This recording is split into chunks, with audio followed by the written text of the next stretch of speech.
வணக்கம் நேர்களே, இது ஷர்மிளா டாக்கீஸ். நான் உங்கள் டாக்டர் ஷர்மிளா. யுஎஸ் பிரசிடென்டா ட்ரம்ப் ஜனவரி 20ஆம் தேதி பதவி ஏற்றதுக்கு அப்புறம் முதல் வேலையா அங்கே இருக்கக்கூடிய இல்லீகல் இமிகிரண்ட்ஸை அவங்க சொந்த நாடுக்கு அனுப்புற வேலையை மும்முரமா தொடங்கிட்டாரு.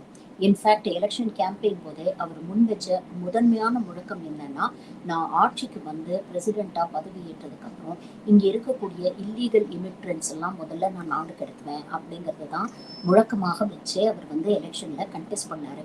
இன்னைக்கு அந்த எலெக்ஷன் ப்ராமிஸை நிறைவேற்றக்கூடிய வகையில் எல்லா நாடுகளிலிருந்தும் யுஎஸ்எல் அடைக்கலம் புகுந்த இல்லீகல் இமிகிரண்ட்ஸை அவங்கவுங்க நாட்டுக்கு திருப்பி அனுப்பக்கூடிய படலம் ஆரம்பிச்சிருக்கு. இதுல விசேஷமா பார்க்க வேண்டிய ஒரு விஷயம் என்ன அப்படின்னு பாத்தீங்கன்னா, பொதுவா இந்த மாதிரி இல்லீகல் இமிகிரண்ட்ஸை நாடு கடத்தும் பொழுது அங்க இருக்கக்கூடிய immigration and customs enforcement department மூலமா பல சார்ட்டர்ட் ஃபிளைட்ஸ் வச்சிருப்பாங்க. இந்த சார்ட்டர்ட் ஃபிளைட்ஸ்ல ரொம்ப நாகரீகமாக தன் நாட்டுல இல்லீகலா நுழைச்சவங்களை மறுபடியும் அவங்க நாட்டுக்கு மரியாதையோட அனுப்பி வைப்பாங்க. அப்படிப்பட்ட ஒரு பழக்கத்திலிருந்து விலகி இன்னைக்கு யுஎஸ் உடைய மிலிட்ரி ஏர்கிராஃப்ட், அதாவது C-17 குளோப் மாஸ்டர் அப்படின்னு சொல்லக்கூடிய மிலிட்ரி ஏர்பிளைன்ஸ்ல கைதிகள் போல விலங்கிட்டு இன்னைக்கு இல்லீகல் இமிகிரண்ட்ஸா அவங்கவுங்க நாட்டுக்கு அனுப்பிட்டு இருக்காங்க. அப்படியே ஃபர்ஸ்ட் பேட்ச் ஆஃப் இந்தியன்ஸ் இன்னைக்கு காலையில குஜராத்ல இருக்கக்கூடிய அம்ரித்சருக்கு வந்து சேர்ந்திருக்கிறாங்க. C-17 குளோப் மாஸ்டர் மிலிட்ரி ஏர்கிராஃப்ட்ல கிட்டத்தட்ட 205 இந்தியர்களை முதல் பேட்சா இன்னைக்கு வந்து அவங்க நாடு கடத்திருக்கிறாங்க. இந்த ஃபிளைட் வந்து நியூ டெல்லியில லேண்ட் ஆகாம அம்ரித்சர்ல லேண்ட் ஆயிருக்கு, பஞ்சாப்ல லேண்ட் ஆயிருக்கு. அப்படிங்கிறதுக்கு இன்னொரு முக்கியமான காரணம் இருக்கு. ஏன்னா இங்கிருந்து சட்டவிரோதமாக அமெரிக்காக்குள்ள இல்லீகலா நுழைஞ்ச பல இந்தியன்ஸ்ல நீங்க பாத்தீங்கன்னா மெஜாரிட்டி குஜராத் மாநிலத்தையும் பஞ்சாப் மாநிலத்தையும் சேர்ந்தவர்கள் அப்படின்னு சொல்றாங்க. உண்மையிலேயே இந்த மிலிட்ரி ஏர்கிராஃப்ட்ல 25 பேர் டிராவல் பண்ணியிருக்காங்க. அவ்வளவு பேருக்கு ஒரே ஒரு டாய்லெட் வசதி மட்டும்தான் இருக்கு. கிட்டத்தட்ட 24 மணி நேரம் கையிலையும் காலிலையும் விலங்கோட இவங்க வந்து டிராவல் பண்ணியிருக்கிறாங்க அப்படிங்கிற ஒரு விஷயத்தையும் நம்ம பார்க்கணும். எவ்வளவு அன்கம்ஃபர்டபுளா இருக்கும் அப்படிங்கறத யோசிச்சு பாருங்க ஒரு பக்கம். இன்ஃபேக்ட் இன்னொரு முக்கியமான விஷயம் ஊடகங்கள்ல என்ன குறிப்பிடுறாங்க அப்படின்னு பாத்தீங்கன்னா, கமர்ஷியல் சார்ட்டர்ட் ஃபிளைட்ஸ்ல இது போன்ற இல்லீகல் இமிகிரண்ட்ஸ் அனுப்புறதுக்கு ஆகிற செலவை விட மிலிட்ரி ஏர்கிராஃப்ட்ல அனுப்பும் பொழுது 5 மடங்கு அதிகமா செலவாகும்.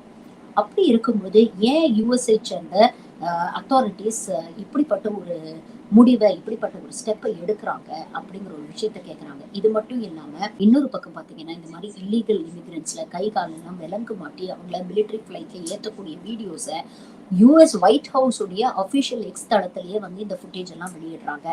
அப்போ இது போன்ற விஷயங்கள்ல இவங்க தீவிரம் காட்டுறாங்கன்னா, இது மூலமாக ட்ரம்ப் வந்து இந்த உலக நாடுகளுக்கு ஒரு மெசேஜ் சொல்ல விரும்புறாரு.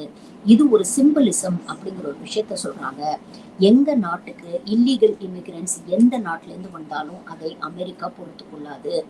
இனிமேல் இல்லீகல் இமிகிரண்ட்ஸ் அமெரிக்காவுக்கு வரணும்னு கடவுளை கூட நினைக்க கூடாது அப்படிங்கிற ஒரு விஷயத்த வலியுறுத்துறதுக்காகத்தான் வேணும்ட்டே இப்படி மிலிட்ரி ஏர்கிராஃப்ட் மூலமா இவங்களை நாடு கடத்துறாங்க அப்படிங்கிற ஒரு விஷயத்த இன்னைக்கு பல ஊடகங்கள் டிஸ்கஸ் பண்ணிட்டு இருக்கிறாங்க. ட்ரம்ப் ஆட்சிக்கு வந்ததும் டோட்டலா இல்லீகல் இமிகிரண்ட்ஸ் கிட்டத்தட்ட 15 லட்சம் பேர் ஐடென்டிஃபை பண்ணியிருக்கிறாங்க. இதுல 20,000 பேர் இந்தியாவை சேர்ந்தவர்கள். அதுல 15 லட்சம் பேருக்கு ஆல்ரெடி நாடு கடத்துறதுக்கான ஆர்டர்ஸ் கொடுத்துட்டாங்க. இன்னும் 2,000 பேர் அடுத்த ஆர்டருக்காக வெயிட் பண்ணிட்டு இருக்காங்க. அப்போ இது வெறும் ஃபர்ஸ்ட் பேட்ச் தான். இனி வரும் நாட்களில் இது போன்ற பல ஃபிளைட்ஸ் இங்க வந்து இறங்கும். இல்லீகல் இமிகிரண்ட்ஸை இங்க கொண்டு வந்து இறக்குவாங்க அப்படின்ற விஷயத்தையும் சொல்றாங்க. இது மட்டும் இல்லாம அமெரிக்கால இல்லீகலா தங்கக்கூடிய இந்தியன்ஸோட எண்ணிக்கை கிட்டத்தட்ட 7,25,000 அப்படின்னு சொல்றாங்க. மெக்சிகோ, எல் சால்வடார் நாடுகளை அடுத்து அதிக அளவில் இல்லீகல் இமிகிரண்ட்ஸ் யுஎஸ்ல என்டர் பண்ணிருக்காங்கன்னா அது இந்தியாவில இதுதான். இப்ப நீங்க பாத்தீங்கன்னா யுஎஸ் கனடா, யுஎஸ் மெக்சிகோ பார்டர்ல எல்லாம் செக்யூரிட்டியை ரொம்ப டைட்டன் பண்ணிட்டாங்க. இதை மெக்சிகோ ஏற்கவில்லை அப்படின்னோட மெக்சிகோ, கனடா மேல எல்லாம் கிட்டத்தட்ட 25% டேரிஃப் வந்து ட்ரம்ப் கூச்சமே இல்லாம இம்போஸ் பண்ணாரு. இதே மாதிரிதான் கொலம்பியா நாட்டுக்கு ஃபிளைட்ல முதல்ல ஏத்தி அனுப்பணும்னு கொலம்பியா நாட்டு அதிபர் சொன்னாரு. மிலிட்ரி ஃபிளைட்ல எல்லாம் நீங்க இந்த மாதிரி கைதிகள் அனுப்புற மாதிரி அனுப்புனீங்கன்னா நாங்க ஏத்துக்க முடியாது, அவங்கள மரியாதையா சார்ட்டர்ட் ஃபிளைட்ல அனுப்பி வைங்க அப்படின்னு சொன்னாரு. ட்ரம்ப் கவலையே படல. உடனே அடுத்த நாளே 25% டேரிஃபை வந்து நாங்க இம்போஸ் பண்றோம் அப்படின்னு சொன்னோன்னே வாயை மூடிட்டு கொலம்பியா யாரெல்லாம் அனுப்புறீங்களோ அவங்கள நாங்க ஏத்துக்கிறோம், ஆனா நம்ம ட்ரேட் ரிலேஷன்ஸ்ல எந்த பாதிப்பும் வரக்கூடாது அப்படிங்கிறதுல தெளிவா இருக்கும் அப்படின்னு பின்வாங்குச்சு. கிட்டத்தட்ட உலகத்தில் உள்ள எல்லா நாடுகளுக்கும் அவர் இந்த ஸ்ட்ராட்டஜியை தான் யூஸ் பண்ணிட்டு இருக்கிறாரு. இந்தியாவும் இதற்கு விதிவிலக்கில்லை. இந்த நிகழ்வு சம்பந்தமா காங்கிரஸுடைய மூத்த தலைவர் பவன் கேரா தன்னுடைய அதிகாரப்பூர்வ எக்ஸ் இணையதள பக்கத்துல ஒரு விஷயத்த பதிவு பண்ணியிருக்கிறாரு. அதாவது இந்த வீடியோஸ் எல்லாம் பார்க்கும்போது உண்மையிலேயே மனசு ரொம்ப சங்கடப்படுது.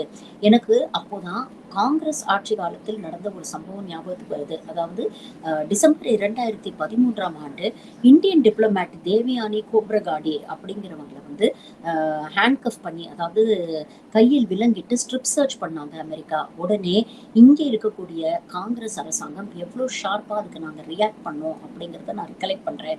ஃபாரின் செக்ரட்டரியா இருந்த சுஜாதா சிங் உடனே வந்து அப்போ இருந்த யுஎஸ் அம்பாசிடர் நான்சி போவல் அப்படிங்கிறவங்களை கான்டாக்ட் பண்ணி தன்னுடைய ஸ்ட்ராங் ப்ரொடெஸ்ட் ரெஜிஸ்டர் பண்ணாங்க.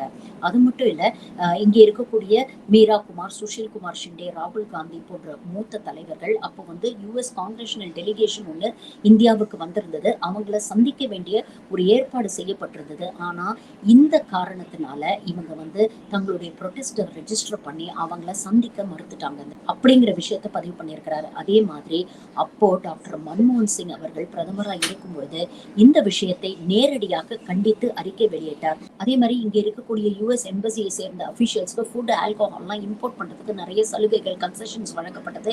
இதெல்லாம் ரத்து செய்யப்பட்டது. இவ்வளவு செஞ்ச உடனே அங்கே இருக்கக்கூடிய யுஎஸ் அட்மினிஸ்ட்ரேஷனை சேர்ந்த ஜான் கெரி என்பவரும் யுஎஸ்ஐ சேர்ந்த அந்த அபிஷியல்ஸும் அபிஷியலா ஒரு அப்பாலஜியை வந்து அவங்க டெண்டர் பண்ணாங்க.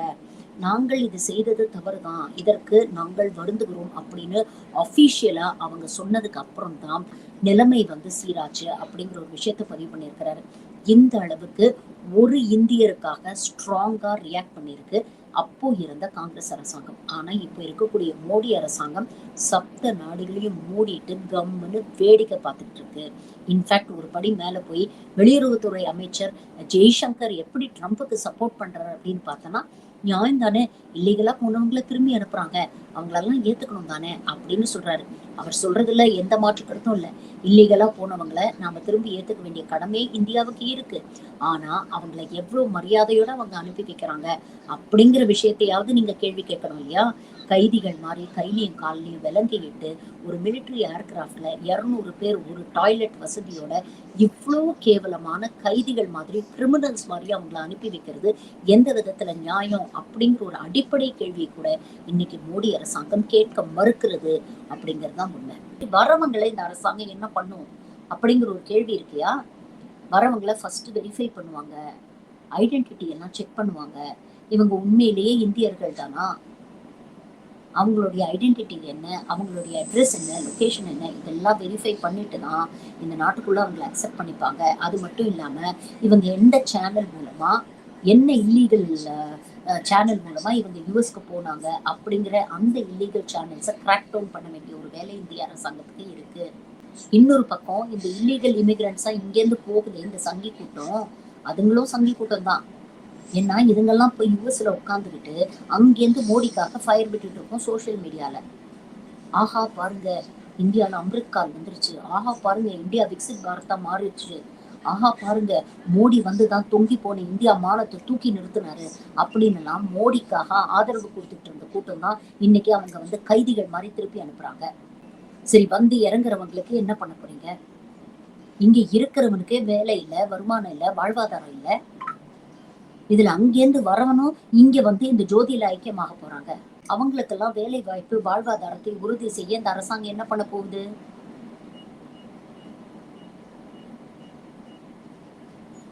இதுல இன்னொரு விஷயமும் சொல்றேன். பங்களாதேஷ்ல இருந்து இந்தியாவுக்குள்ள வரக்கூடாது அப்படின்னு பார்டரை நாம டைட் பண்ணி வச்சிருக்கிறதுனால நிறைய பங்களாதேஷிஸ் இங்க இருந்து நேரா யூஎஸ்க்கு போறாங்களாம் ஒரு செய்தி சொல்லுது. இங்கேருந்து கிளம்பி ஏன் யூஎஸ்க்கு இல்லீகல் இமிகிரண்ட்ஸா போறீங்கன்னா, பரவாயில்ல, அங்க போனா அங்கேருந்து எங்களை நிறத்தை பார்த்து, எங்களுடைய உருவ அமைப்பை பார்த்து எங்களை இந்தியன்ஸ் நினைச்சிட்டு எங்களை இந்தியாவுக்குள்ள டிபோர்ட் பண்ணிடுவாங்க, அப்படியாவது நாங்க இந்தியாவுக்குள்ள போய் சேர்றோம் அப்படின்னு நிறைய பேர் கிளம்பி இருக்கிறாங்களாம். இவ்வளவு பிரச்சனைகள் நடந்துகிட்டு இருக்கு. என்னதான் விஸ்வகுரு 56 இன்ச் அப்படின்னு நீங்க மார் தட்டிக்கிட்டாலும் இன்னைக்கு உலக அரங்குல வெட்கப்பட்டு கூனி குறுகி நிக்க வேண்டிய நிலைமைக்கு யூஎஸும் ட்ரம்ப்பும் நம்மளை கொண்டு வந்துட்டாங்க. ஆனா இத பத்தி எந்த சங்கி கூட்டமும் பேசாது, எந்த கோதி மீடியாவும் ஒரு நிகழ்ச்சி கூட பண்ணாது. இதுதான் உண்மையான நிலைமை.